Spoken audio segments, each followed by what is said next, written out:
Hello everyone, I am Gitanjali Pawar and today we are discussing some basic concept of functional analysis. Okay, so our first chapter is Banach spaces, in which let us see for some basic concepts, in which the first concept is linear space.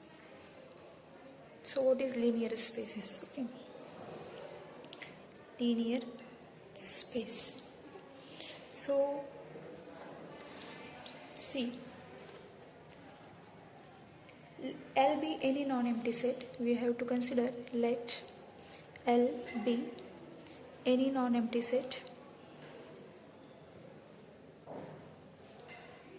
and assume that each pair of elements x and y in L, x and y belongs to L, can be combined by process called addition and can be combined by process that is called as addition to yield the element z which is also in L. That means if x and y belongs to L, then x plus y also belongs to L. Okay? That addition is denoted by z is equals to x plus y. Also, and the operation of addition satisfy the following condition. That operation addition should satisfy the following condition. That means first condition is commutativity. That is x plus y is equals to y plus x. Second condition, in which the second condition is x plus y plus z is equals to x plus y plus z. That is called as associativity. So this first condition is called commutativity or commutative property. Okay, this second condition is called as associative property.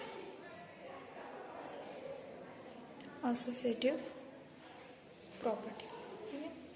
Next condition, the third condition for L to be linear spaces, there exists a unique element denoted by 0. That means there should be a unique element 0 belongs to L, okay, called 0 element or the origin, such that असा exist व्हायला पाहिजे की such that x plus 0 is equals to 0 for every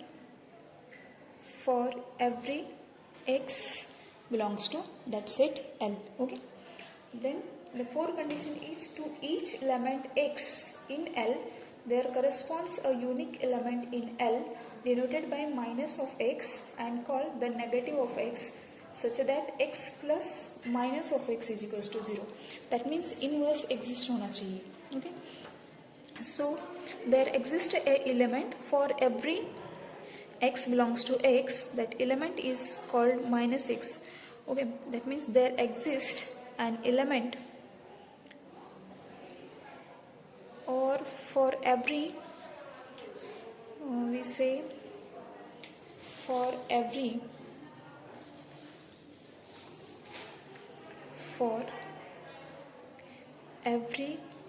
x belongs to that L, there exists minus of x belongs to L, such that x plus minus of x is equals to 0. That means 0 element in L. So that is negative exist होना चाहिए. So we now assume that each scalar alpha and each element x in L can be combined by the process called scalar multiplication to yield an element y in L denoted by y is equals to alpha x, in such a way that now the next operation is scalar multiplication. Okay, so for any scalar alpha is a scalar alpha, and for any x in L, the product of x and alpha, that means alpha into x, which is equals to y, and that y belongs to L. Okay, that is closeness. Okay, and so next fifth property is alpha into x plus y is equals to alpha x plus alpha y. Sixth property is alpha plus beta into x is equal to alpha x plus beta x.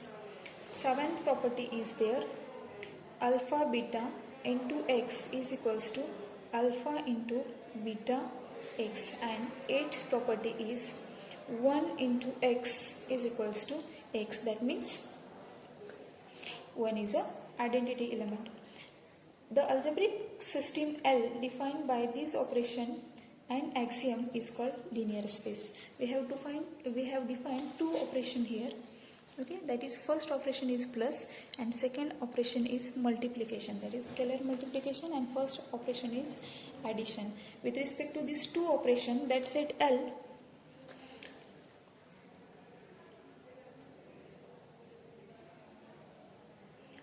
is a linear space. Okay, now the next property is, or the next definition is linear space.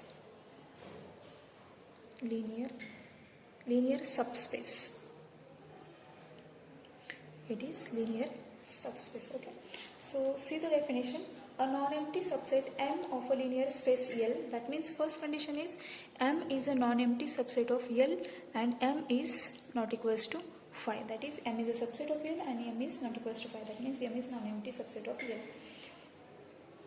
Is called a linear subspace of L if x plus y is in M whenever x and y are, and if alpha x is in M for any scalar alpha.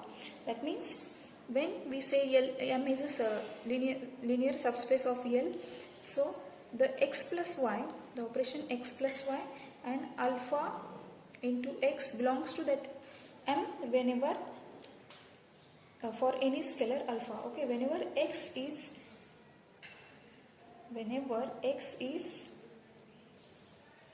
belongs to M, so is non-empty.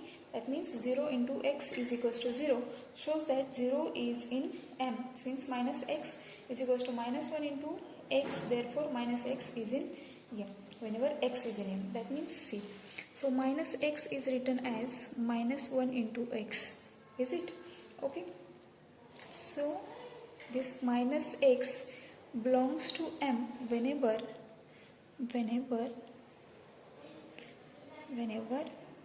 x belongs to M. Whenever x belongs to M. Okay. So this is definition of linear subspace. Linear subspace of a linear space is itself a linear space. That means every linear subspace is a linear space. Okay. The next one and the most important definition is norm linear space. Norm linear space. Norm linear space. Okay. So a norm linear space definition, see definition. A norm linear space is a linear space on which there is defined norm, defined as norm, that is a function. Norm is a function, that is a function which assigns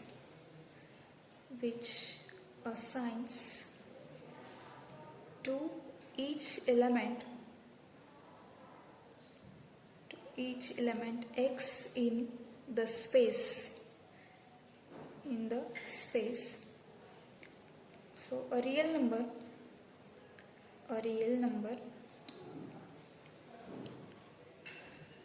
norm of x. See here, norm is a distance function. Okay, so a real number norm of x, distance, that means it is in real number, so norm is also a real number. Okay, a real number norm of x in such a manner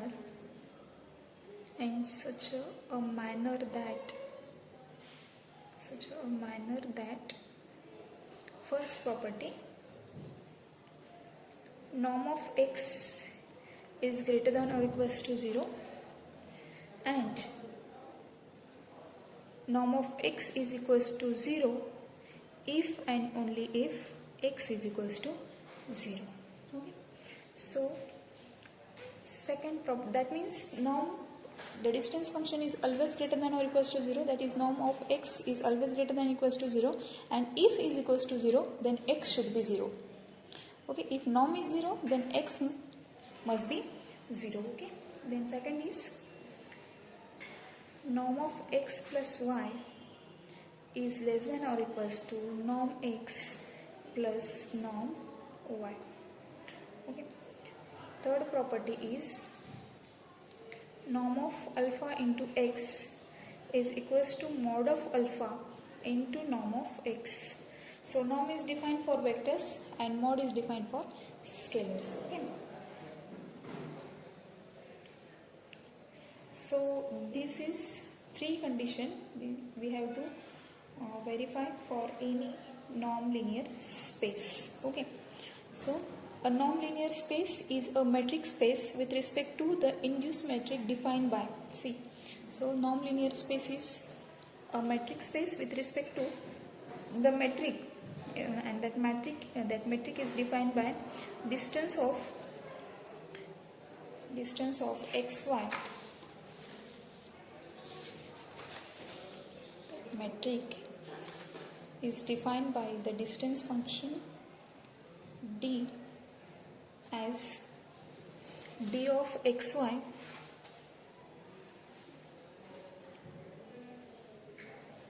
is equals to norm of x minus y. So next definition is of metric space, which you know already. So what is metric space?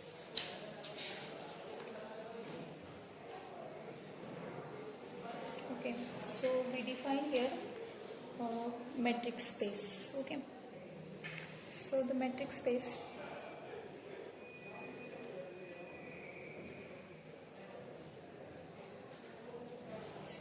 let M be any non-empty set.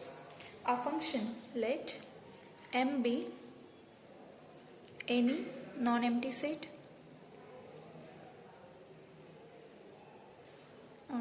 Empty set. A function D from M cross M to R. That means it is real valued function. D is a real valued function.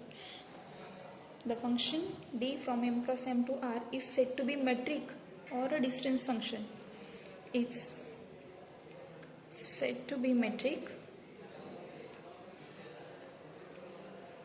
on M if it satisfies following property. So see the properties.